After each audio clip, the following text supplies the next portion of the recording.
Après un dîner de travail à l'Élysée auquel ont pris part une trentaine de dirigeants africains et européens, la France, ses partenaires européens et le Canada ont annoncé ce jeudi 17 février le retrait des forces militaires du Mali après 9 années d'intervention militaire contre les djihadistes. C'est après une réunion mercredi soir à l'Élysée entre les partenaires africains et européens pour évoquer la situation au Sahel que la décision a été entérinée.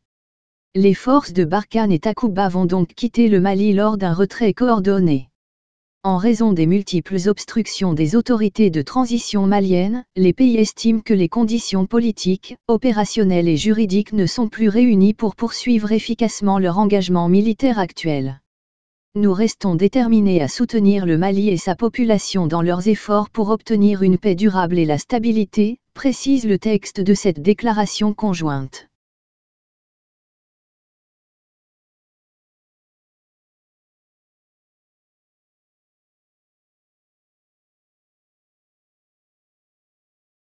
Les pays signataires ont convenu de poursuivre leur action contre le terrorisme dans la région du Sahel, notamment au Niger, et dans le golfe de Guinée, des régions devenues des priorités de la stratégie d'expansion d'Al-Qaïda et du groupe État islamique, a déclaré le président Emmanuel Macron.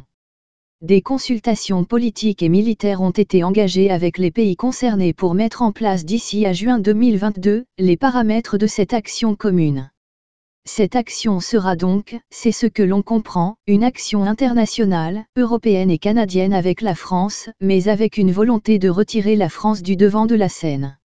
Afin de contenir la potentielle extension géographique des actions des groupes armés terroristes en direction du sud et de l'ouest de la région, les partenaires internationaux indiquent leur volonté d'envisager activement d'étendre leur soutien aux pays voisins du Golfe de Guinée et d'Afrique de l'Ouest, sur la base de leurs demandes, précisent-ils dans leur déclaration conjointe. Lors d'une conférence de presse, le président français a également fait part de sa volonté de mettre davantage les populations civiles au cœur de la stratégie, qui sont les premières cibles des exactions et le premier rempart contre les groupes djihadistes. Cette décision de retirer les troupes françaises après intervient dans un contexte de crise aiguë entre Paris et Bamako, qui n'a cessé de croître depuis le coup d'État militaire du 18 août 2020. Au cœur des crispations, figure notamment l'arrivée de mercenaires russes du groupe Wagner au Mali, l'expulsion de l'ambassadeur de France ou encore celle d'un contingent de soldats danois.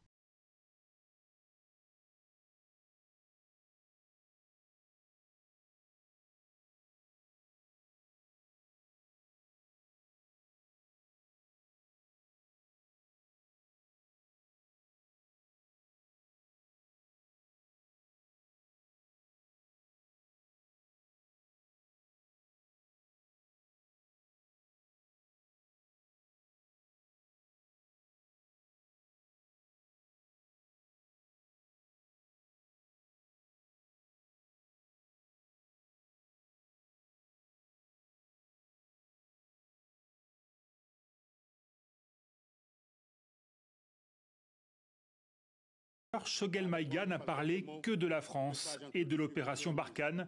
Et une fois de plus, les termes sont virulents. Cette intervention, après avoir aidé en un premier temps à repousser les groupes terroristes,